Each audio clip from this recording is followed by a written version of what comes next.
Good morning, accursed. Weary to your bones as you are. Good morning, Scott Reid and Jenni Byrne. Morning, David Herle. Piss on this morning, David Herle and Jenni Byrne. What the fuck was that last night? What do you mean? What was that? What the fuck happened last night? Jenni, I'll defer to you. Fire away. What happened last night? Well, listen, Doug has now cemented himself as not a lot of politicians get back-to-back majorities in this country, and not a lot get back-to-back majorities where you increase seats when you do it, completely dismantling your party's voter coalition.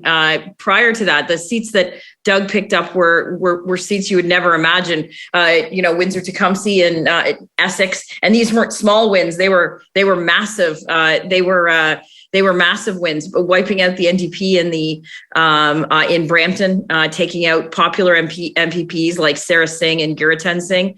So it's listen, it was an extremely good day for the PC party, and it was a bad day pretty much for everyone else. There are factors I know we'll get into in terms of voter turnout, which I think are interesting, and I think there's reasons for that. But ultimately, what happened last night was a very, very good day for the PC party of Ontario. Scott, what's your take on the night? Big leadership problem, I think.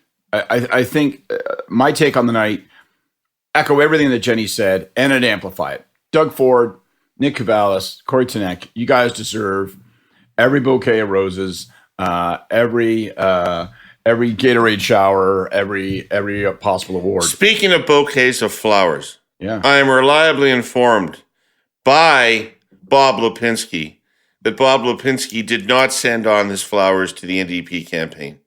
Well, that's very good. It's very good because, one, that would have been a dick move. And two, it might not look all that cool today. Enjoy your funeral flowers. Exactly. If any sends your flowers, keep them. Accept them. Anyway, Scott, carry on. Well, I was just saying, like Doug Ford, Nick Cavalis, Corey Tenek, they ran an almost perfect campaign. I mean, there was not a single day where they were on the back foot. But more than that, and I've said this before, but I just want to underline it, I really think they figured out about a year ago two things and brought them together in a way that built an impregnable campaign narrative. One, they figured out what the mood of people in Ontario was. It was going to be spring. Things were opened up. People wanted to think about the future. They wanted to think about growth, getting back on track. They wanted to have that sort of let's get some forward energy. And two, they knew their candidate. They understood their candidate. They got Doug and built a narrative around it that fit him. Premier, yes.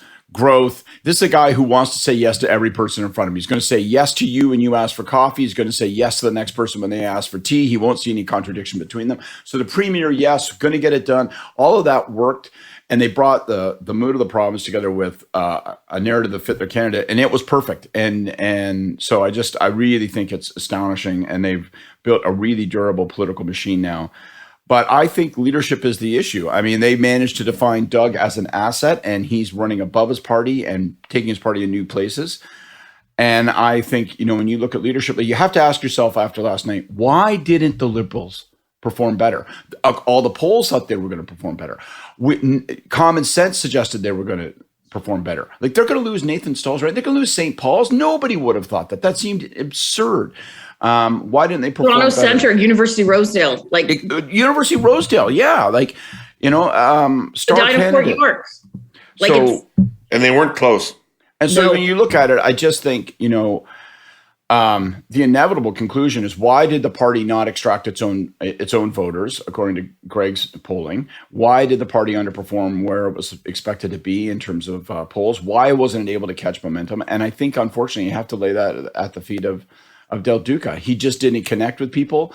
People didn't know what he was about. They weren't interested. They weren't buying. And it was a bigger problem than we knew until 9:00 last night. Right. Okay. So let's go back to the Conservatives. We've been talking a lot on this show about how bright Corey and Nick are and how clever a campaign they designed. And I second all of that. But what was it that they did? What is it? Jenni, you talked about reconstructing the coalition. You talked about seats that were won in places where the Conservatives don't normally win. What is the fundamental appeal to Windsor-Tecumseh of a Ford administration that isn't normally there for a PC administration? Well, as Scott touched on earlier, this is all about Doug. This was they built a brand, they built a campaign, they built a brand around Doug that was authentic. It wasn't trying to be someone else. Doug going into an auto plant in Windsor and hanging out with the guys from the line it's a very Doug thing. And they obviously knew that. They played to their guys' strengths. And both Nick and Corey, I echo, they constructed a great campaign, and they had the benefit of knowing him for a very long time. So if you're going to go into a battle, you're going to play up to your strengths. And so they were able to do that from a narrative point of view, and they were able to do it through government, through COVID, and through the last year. They were really able to define that message and that base more so than people were witnessing in terms of the seats that they were picking up. I think people took it for for granted. And so I think that coupled with the fact, and I know we'll get into the voter turnout, but coupled with the fact that they had a far superior ground game than what the other parties had. And, to be fair, the NDP obviously had some game. I think that a part of also the problem, Scott, is the Liberals they seem to have very, very little presence on the ground. But to your point, David, the losses they had in ridings where should have been like a given were not even close. A ground game wouldn't have the ground wouldn't have mattered. It obviously is.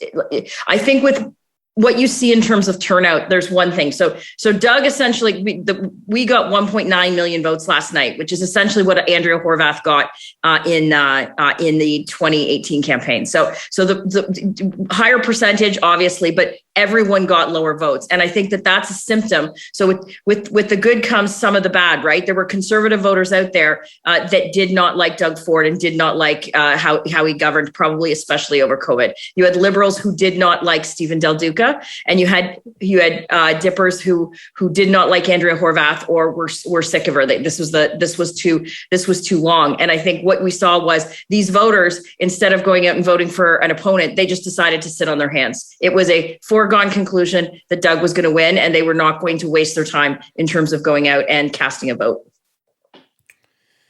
I think one of the smartest things they did was because I think about this low turnout thing, and I think of how disengaged from the election Ontarians were for us to have a 38% or 35% turnout, whatever the devil it ends up being.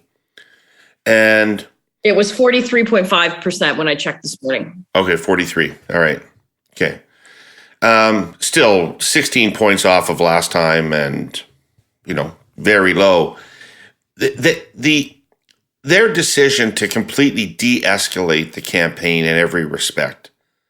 So in the debate, Ford doesn't engage with anybody in an antagonistic way. On the trail, they don't make a big deal out of their tour. They make it difficult for media to cover it and make it difficult for Ford to be put in hostile circumstances. They didn't rise to a fight with anybody throughout the campaign. They let it be sleepy. They did everything that they could to let it be a sleepy campaign. And at the end of the day, there was nothing for anybody to care about in this campaign. It wasn't about anything. So people didn't bother to turn out. And the Conservatives employed a set of tactics that really helped make it about nothing. I agree with all that. And there are other examples. I think there were a number of examples of the Conservative campaign getting the fine wiring of this campaign correct. That's one, all right? It's a big thing. Another big thing is, obviously we've talked a lot about, is, drawing the endorsements of private sector union leaders and taking the edge off of themselves, making it, again, which doesn't just deliver whatever infrastructure and support that mentions, but it's also, and David, you've made this point, it also is similar to your issue about a sleepy campaign in that it creates shielding around Doug in terms of his brand. But I go back to it. I still think the big thing they got really right is, they played Magic Johnson at guard, not in the post, right? And that was smart. Like, they figured out how to put Doug Ford on the floor and get maximum points, rebounds, and blocks out of him. And I just think it was really, really, really smart and really well executed, like really well executed. And when they had the great fortune, maybe the unanticipated great fortune of a Liberal and NDP campaign that didn't appear, at least in the first 2 weeks, to be terribly interested in saying, Doug Ford is a cause of some bad shit, eh? Just understand that. That virtually didn't happen. They were both campaigning to prove that they had the better tax credit, for foreign direct investment or some goddamn thing. And so it left the field open for those guys. But boy, did they get this big stuff. It goes back to discipline. Like that's, if you look at it, they had a campaign that did not get thrown off one day. That's almost unprecedented. Always unheard of in a campaign. They were not thrown off one day. They did not get distracted by, the days of the media trying to make it about themselves and not knowing where Doug was going or taking questions. They did not get thrown off about visiting Ottawa right after the storm. The storm happened. They went to Ottawa a week later. They did not get thrown off. They stuck with their message, their narrative. They ran their ads. They did their tour, and they never got thrown off. And it's a testament not just to the campaign, but for Doug himself, because he is such an accessible premier, an accessible leader. I'm sure there were members of the media that have his cell phone that were probably reaching out and saying to him, "Man, you've got to go to Ottawa. Man, you got to take our questions. You stood up at COVID and said, I stand up here every day and I'll answer every question you have." And they remained extremely disciplined and never once chased the shiny bauble of what the play of the day was for the opposition. Yeah. They also, can I add one more thought, David? You sure can, Scott. Do you have one more thought? I have one more thought, and what a better time of day to express it than at 6 a.m. when my voice sounds like my mother in 1977 after a deck of menthols. You ended up with a popular vote last night. Set aside the 43.5. The opposition parties. At the beginning of the campaign, people said, well, if he can split the opposition party, the popular vote with the two opposition parties, if they can end up with the same popular vote, I mean, that would be a big... And people like us said, that's not going to happen. It's going to align one way or the other. It's going to congregate. And it looked like it had. But last night, when you look at the results, they both got basically 24% of the vote, both the NDP and the Liberals. And then those vote splits were punishing for the Liberals in particular. There were things that made that happen. Right. There were things that the Liberals and the NDP did that made that happen. But there were things the Conservatives did. Right. That 413 policy, forcing Del Duca to oppose it so that leaving him unable to gain traction in the 905 because he had to give himself the ability to compete for seats in the 416. He left him in a world where he had the worst of both worlds. And then, the NDP rally and defend in 416. They get locked out of 905, and you end up with a giant box of nothing. And that was orchestrated, that was deliberate, that was wise on the part of the Conservatives. So they did big things and small things really, really well and had flawless execution. It's just like literally every dime landed on the side for them. Okay, Jenny, I'm going to ask you to wildly speculate. So the polls pretty close to the Conservative number, right? A lot of polls were showing the Conservatives in the high 30s, and some, including Greg Lyle in the last couple of days, had a 40. Yep, 41% was what they ended up with, yep. Yeah, so the polls pretty close on the Conservative number and not bad on the NDP number. People thought they were in the low to mid-20s, and they ended up exactly there. Yep. Liberal votes off significantly. People thought that was going to be in the high 20s. It turned out to be in the mid-20s. What do you think happened to the Liberal vote? I think it's what I said before in terms of turnout. I think that the Liberal vote, the Liberal vote didn't come out. Just like there were segments of the population that did not come out for Doug, that did not come out for Horwath. A big section did not come out for the Liberals, and because of vote efficiencies. It was where the other parties could hold their own. Doug increased seats, Horwath went down seats, but they essentially held their own. It just was devastating for.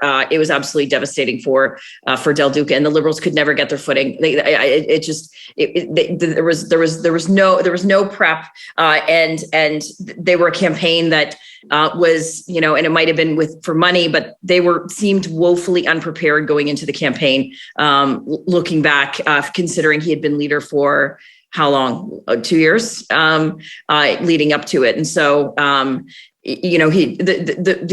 the results that he got in his own riding were devastating. Normally you kind of wait until like when the first 10 polls come in, you can kind of shrug and say, usually, we'll see what happens. It was to me, as soon as the first 10, like when we were sitting at 10 to 15 polls for the results for between Michael Tobolo and Del Duca, it was like a no brainer in terms of the gap was so wide already. The gap was so wide.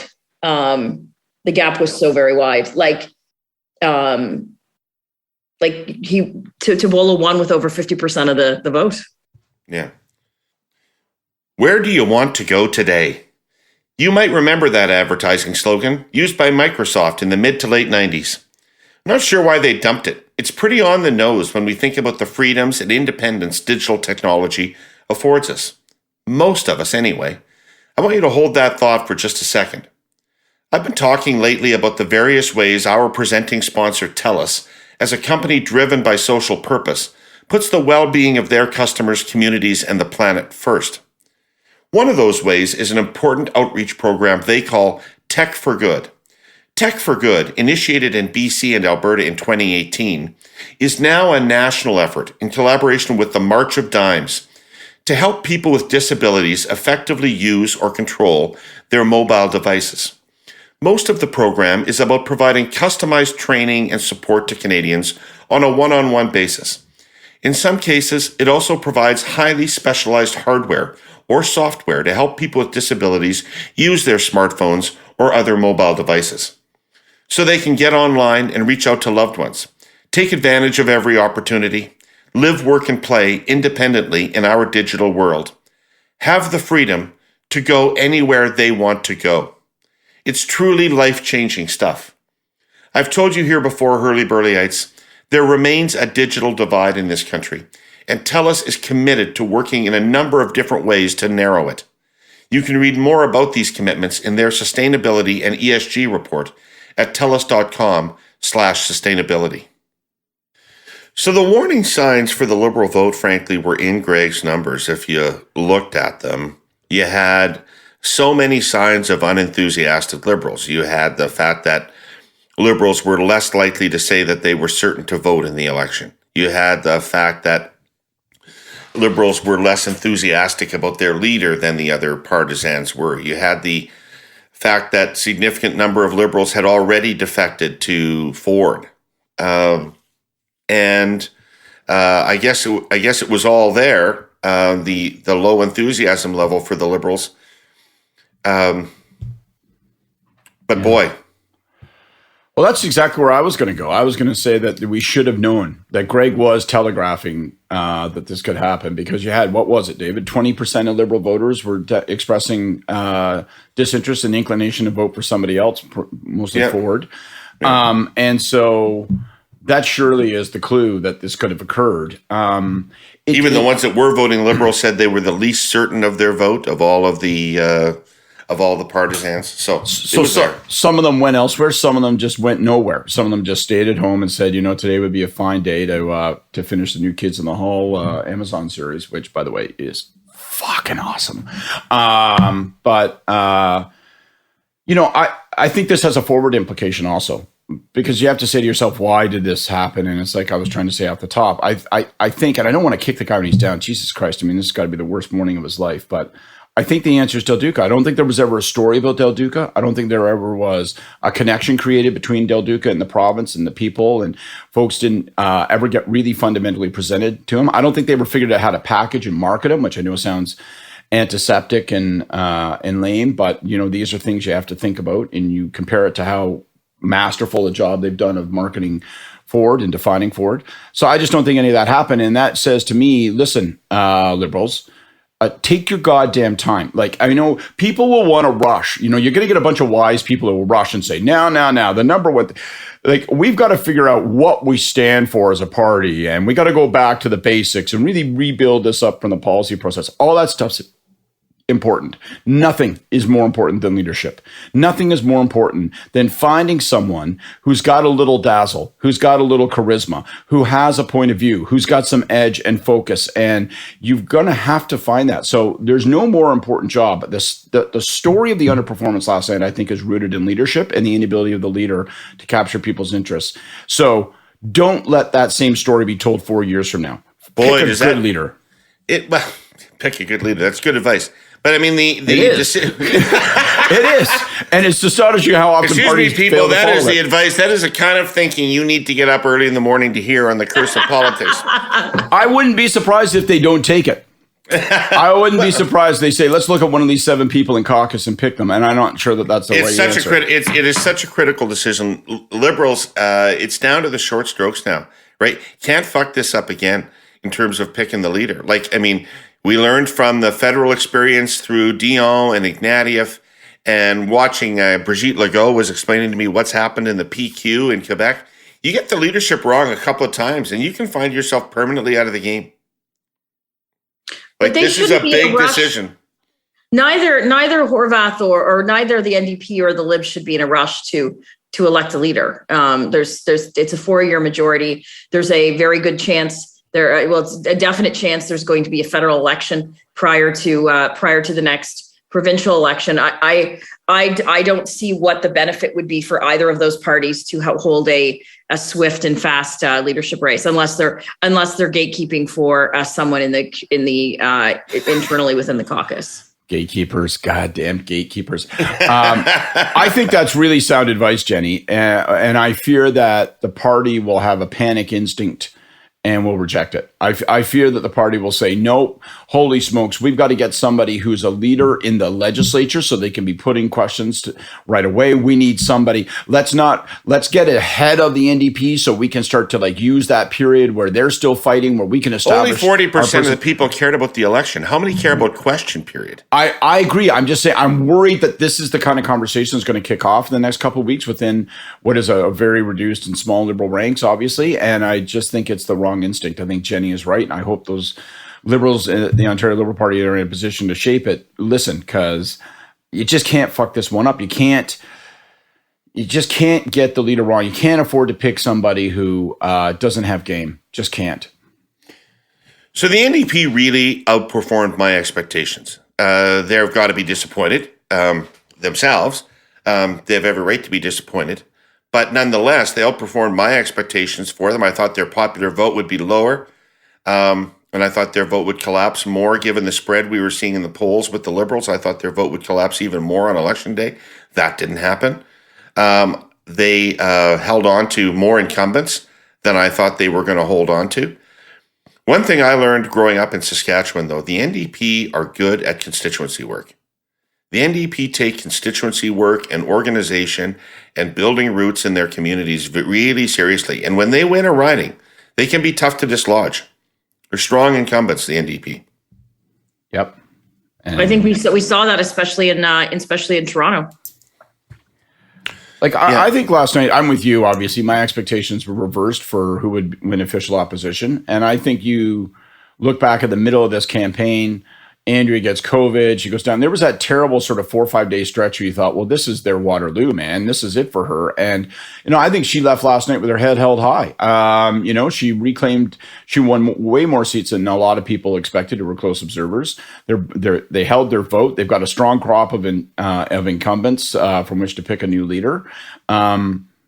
She did her job. And the people running the campaign, I think the one other thing they did, a lot of it, I presume, is ground game. A lot of it is that power of incumbents, and those people know how to get out their vote, particularly in the 416. But I think the other thing that they did well was the central campaign said, all right, the only story we're going to tell for the next 2 weeks at the end of this campaign is healthcare, and mostly healthcare frontline workers.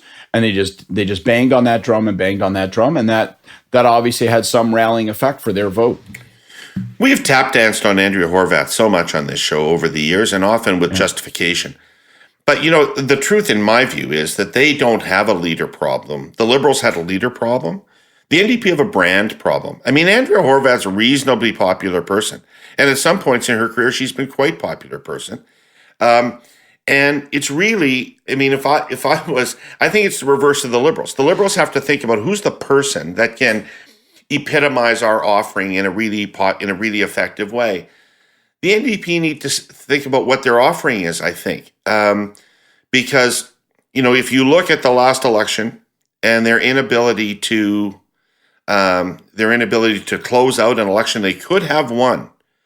And if you look at what happened to them this time, we can quibble about tactics. I don't like the ping pong ad or whatever. But I don't really think it was her so much as I think there's deep resistance to voting NDP in large segments of the population in Ontario still. It's a brand problem. Yeah, I don't disagree with that. I don't disagree with that. Listen, she did exceed expectations yesterday. I agree. She's left the party in good shape.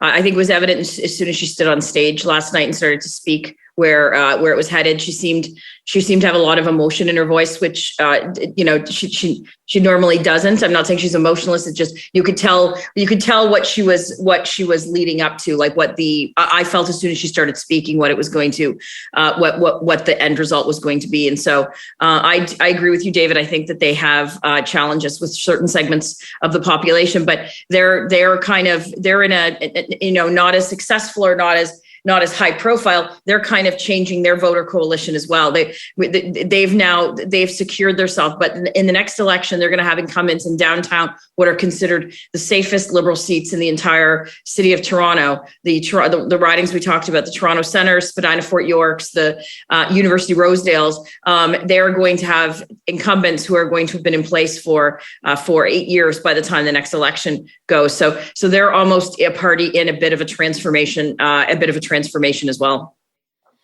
Right. Scott, any thoughts on the NDP? Well, I think they have a big opportunity now. Like Jenny says, I think they have an opportunity to sort of plant themselves firmly in this position, grow again. I think they can pick a new leader who allows them to build on top of stuff. I do want to echo your thing. I think that Andrea Horwath... wait, just to build on what you were saying there, I want to be clear about what I'm saying. The NDP's position today is much stronger than it was 4 years ago after winning more seats. I think that's right. Because that was possibly an aberration. This is now too. Yes. That's exactly right, I think. Because this shows durability. And it's at a reasonable size. I mean, they're clearly the official opposition. It's a healthy number of seats, and they're in a place where they have a clear geographic base. That's a good thing when you have a clear geographic base. Now you know what the job is. Now you can look at it and say, well, geographically, where do I need to go? Demographically, where do I need to go? You can play with your problem and say, well, what's the balance going to be between brand and leader, and what kind of leader does that take me to, and what kind of treatment of the brand does that require, and all those things. But you've got the room and the breathing space to do all that. And I think, like the Liberals, if they pick well, they could have some real, some real forward momentum. And this election was important to the Liberals. You did not want to come third. The next election is mission critical. It's an existential election, I think, now for the Liberals after last night's result. So you can't come third again. You can't go up to 9. 9 would not be relative progress in 2026. So it's a big deal. The NDP has made themselves a big problem for the Liberals, because when the centrist party gets squeezed to the margins, it often just finds itself dying of thirst out there. Hey, Jenny, not to put you on the spot, did the PCs see the turnout coming? In terms that it was going to be much lower than the last time? Yeah. It was like it was expected. And it like from when you see what you see, like advanced poll turnout was higher because there were more days, and the Tories got a good percentage of their vote out in the advanced polls. But that speaks to kind of a ground game the ground game and the organization that they had. But I think that they were. I know that they knew that the turnout was not going to be as high as what it was going to be, what it was in the last election. But wait, people look to you for expertise. So I want you to explain this to people. We talk all the time about ground game. We talk all the time about get out the vote, how important it is to identify and turn your vote out at the polls. But we're not talking about moving the kind of numbers that were missing last night. Like if the turnout's normally 55% and it was 40%, that is not a failure of parties' get out the vote operations. No. That is get out the vote operations operate within sort of a 5% band of difference, right? Not 15, 20% difference in turnout. Yeah, it really varies. There could be some elections where it really, like, it's even the factor is a lot more than 5%.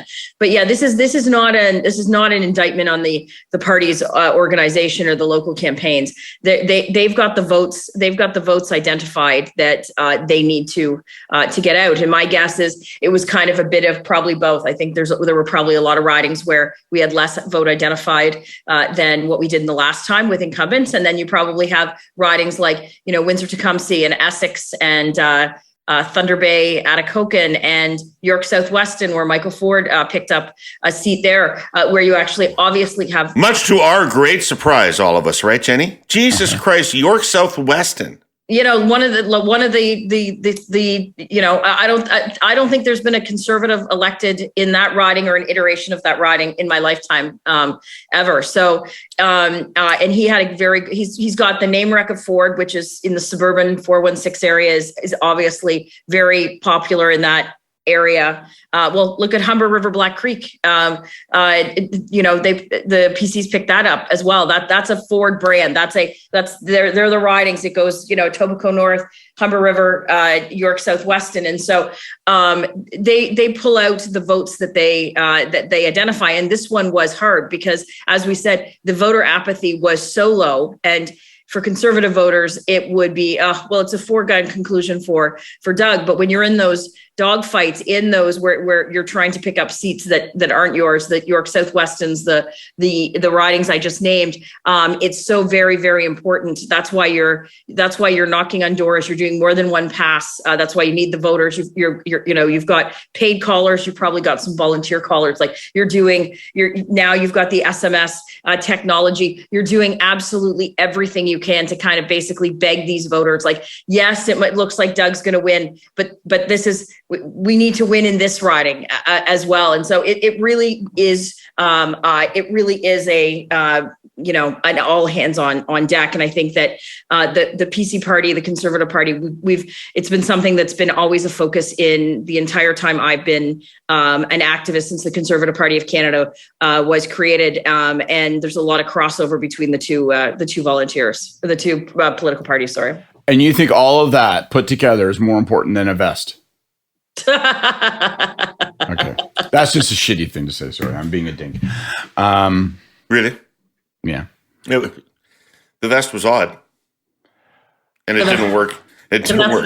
It speaks to my point. I mean, again, I'm sort of throwing dirt on the face of the of the recently passed, but like, I think it speaks to the point I was making earlier, which is that the party never figured out how to present Del Duca to the province and say, here's who he is. This is why that matters. This is the connection to you. It's what you get when you vote Liberal. You can't afford to not vote Liberal. That storyline never gelled whatsoever. But they didn't have one. It's not like they really tried. There seemed to be, like we talked, I'll go back and say, because David smirks when I say things, but like boxes to develop a narrative, whether you use boxes or whether, David, it's you sitting in a room, writing on a whiteboard and visualizing, regardless of how you do it, there was no narrative that the Liberal Party, it's going to be very hard to figure out what they were saying, except to, you can remember, removing the HST on prepared foods under $20, and then basically criticizing what seemingly were the most popular election items, like the 413 for 905 voters during the entire thing. There was no narrative. There was nothing going into the campaign that said, this is Stephen Del Duca, this is why you want to vote for him, and this is what the Liberal Party of Canada would do. Jenny, you so thoroughly own this boxes thing. you so thoroughly own this boxes thing. I think there's an entrepreneurial opportunity here. I think you should let's get this thing branded. Let's form like Jenni Box, Jenni Form, Jenni Construct. You can put this out. You can sell it to campaigns as a turnkey boxes solution. You go in there and we software that thing. It's going to sell like hotcakes. I think you're missing out. Yeah, I don't think anybody ever came up with a tight, Jenni. I don't think the opposition parties came up with a tight narrative about what was wrong with Ford, right? They couldn't galvanize people because they didn't themselves. They criticized decisions here or there, but in terms of like a penetrating, identifying with Ontarians and saying, this is what's wrong with these people and that's why they have to go, and defining the election around that never happened. Well, there was really no daylight in the biggest issue from the last 4 years being COVID and COVID handling. And so, I think there were a lot of conservatives. I think a couple of things. One, the NDP and the Liberals called for more restrictions, longer mask mandates, what have you. And I think that there were conservative voters that were very upset to varying degrees of how Ford and the Ford government handled COVID. And it was almost the perfect amount of timing between opening up and the election, because conservatives were sitting there, or voters that were inclined to vote conservative were sitting there going, okay, well, it's been 6 months. We're back open. We're not wearing masks. Like everything's back to normal. I didn't like what happened then, but I'm going to look at the other two guys and they'd have us back fucking locked down, and they'd have us back in masks, and they'd have us back in COVID policies. And so I think that there were forgiveness on conservative voters for that. But it's the biggest issue. It was the biggest issue in the last 4 years. And the opposition parties did not contrast, did not criticize at all. And we've talked about this for the first 3 or 4 months. Government's got to buy. You didn't have to criticize, but there were a lot of things that all levels of government did during COVID in terms of public policy decisions that they made that could be held to account. And none of the opposition parties did that effectively. Yeah, I have a different take on that. I think the COVID. Of course you do. I do in a really emphatic way. I think the failure was. I don't think the failure was that for the opposition parties. I think the failure was that the opposition parties did not recognize that COVID and the broad effort on the part of Ford to follow public health guidance reestablished a relationship that he had with most voters in Ontario, and saw that as a threat. And they didn't say, let's take the 2 or 3 things that he got wrong and make sure we pound him and translate those things into why you can't trust him going forward. They never leveraged any negative out of COVID into something that had relevance for the future. And, a year ago, Corey and those guys were thinking about how to use all those circumstances to redefine Doug Ford.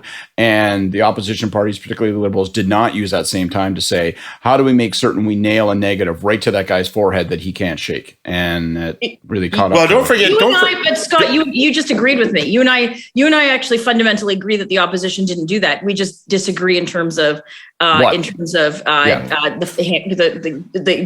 overall handling of COVID. So yeah, I don't think that's right. You agree with me. You disagree with my substance, but you agree with my tactics.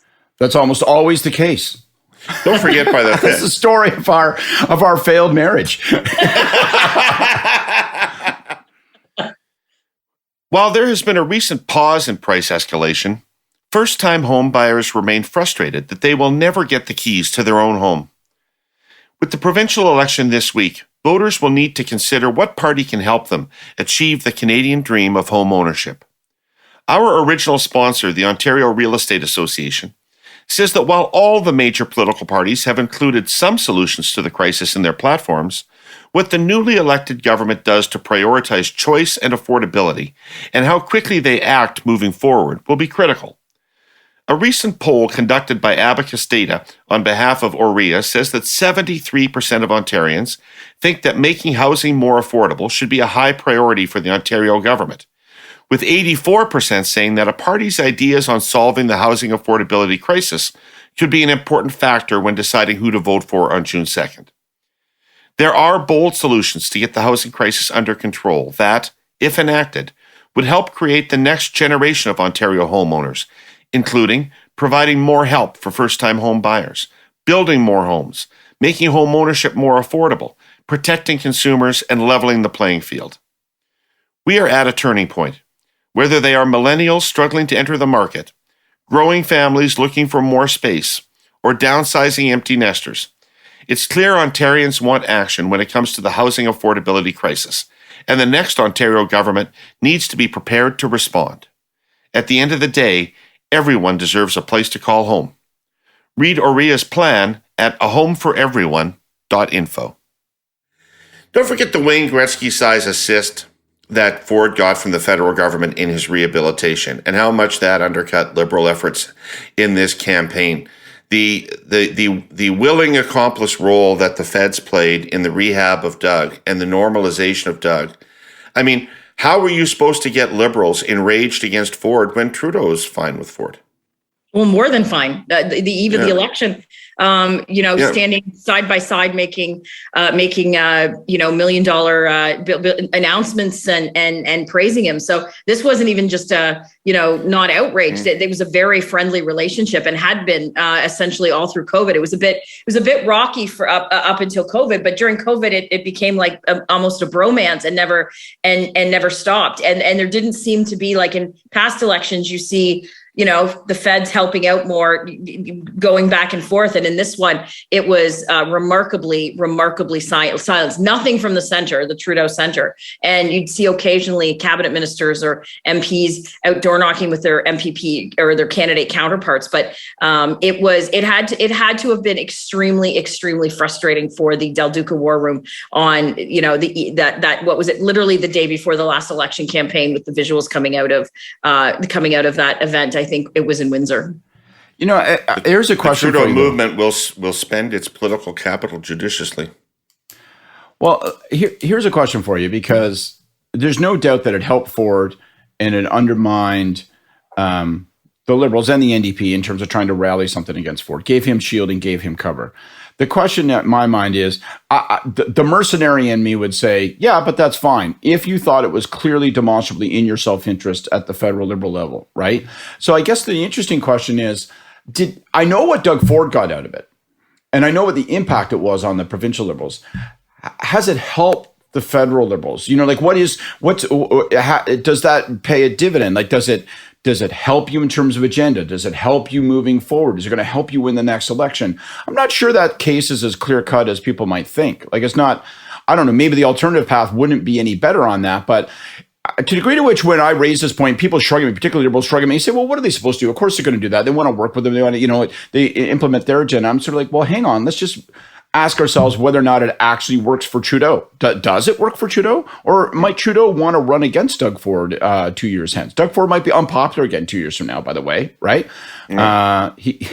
Today is for sure going to be the top of the mountain. Of that much you can say is probably safe to guess in terms of politics, right? He's at his highest point right now. Yeah. Yeah, but he gets something out of it today, and we'll see what in 2 years in 2 years brings. But I think it shows that there wasn't really much of a relationship between Trudeau and Del Duca that to begin with, or probably their people, because otherwise there would be there wouldn't have been the eve of the election announcements on auto and childcare and all of that kind of stuff. But it's to your point. I think Trudeau's got a ally in the conservative premier of the largest province in Canada, and that's a pretty big that's a pretty big knot to have that thorn in your side.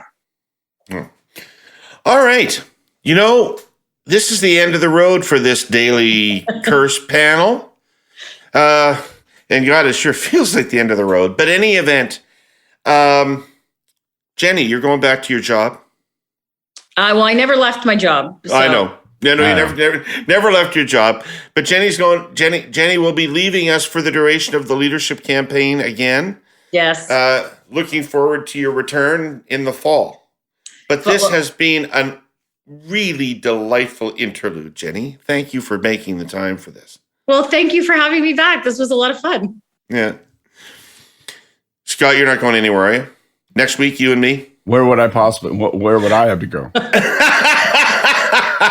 Jean Charest's campaign wouldn't take me. I have no home. No direction home. Yeah, I'll be here. I'll be here wearing the same clothes and saying the same things. Yep. Well, I don't know if our I will miss Jenni. I don't know if our reputation was improved any by last night, Scott. But we got company now. That's right. Yeah. No, there's more room in our minivan. For sure, we're gonna have to put up a third seat here in the old big time Ontario loser SUV. Yeah. No good. All right, blessing and curse. I'm going to start so Jenni can finish.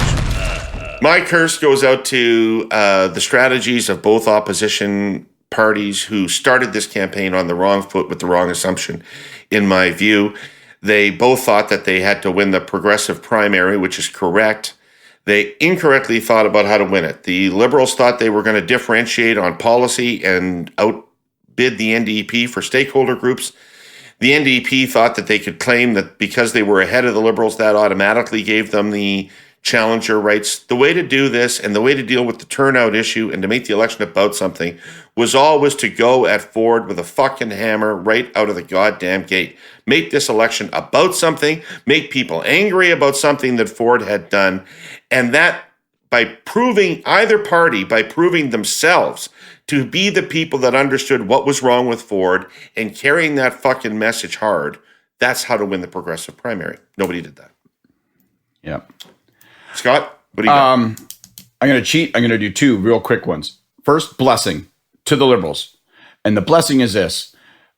Pick a leader who's great. I'll go back to what we said earlier. Pick a leader who's great. You can't afford to not pick a leader who's great. And that means don't rush. Don't convince yourself that, oh, we have to pick somebody out of caucus so they're in the legislature. Oh, we have to get it done before the NDP. Oh, we have to. No, you have one have. Your have to is you have to pick somebody who is good, who can win, who's got game, who's got sparkle, who you can put on the shelf and have people pause and say, let's see, I might buy that.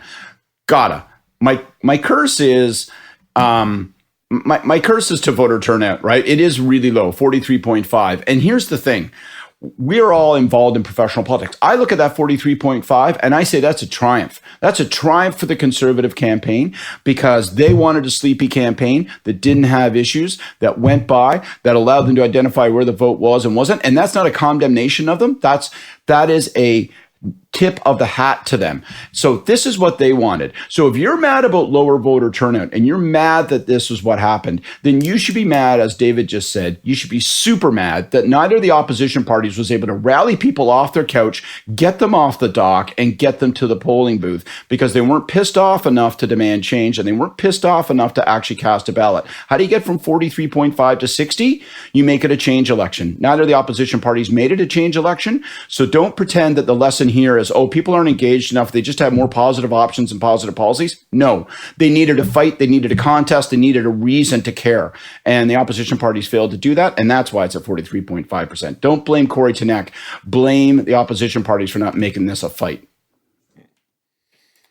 Well, and my blessing goes to Doug, to the PC party, for a great campaign and a very good win. To all my friends who worked in the war room, ran campaigns locally, and to all the MPPs that are coming back, as well as a great crop of new men and women that were elected, young, talented members of caucus. It's going to be really exciting to see when these guys take their seats in the legislature sometime in the next few weeks.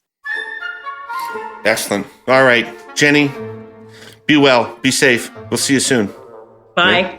Bye. I'd like to thank everybody for listening to us throughout this entire election campaign. We've all received so many lovely notes about your listening and about how we've entertained you through this piece. It's been great to do it and great that you listen. Thank you for being there for us. I'd like to thank our presenting sponsor, Telus, and our original sponsor, the Ontario Real Estate Association, for this episode and for their support of the entire project. I'd like to thank Great Lyle and Innovative Research for their polling throughout the campaign, Allison Smith and Queen's Park Today for coming every day to give us an update on where the leaders were at, and Jenni and Scott, thank you for everything. Scott, we'll see you next week. Jenni, we'll see you in the fall. Take care. Bye. Bye. Bye, guys.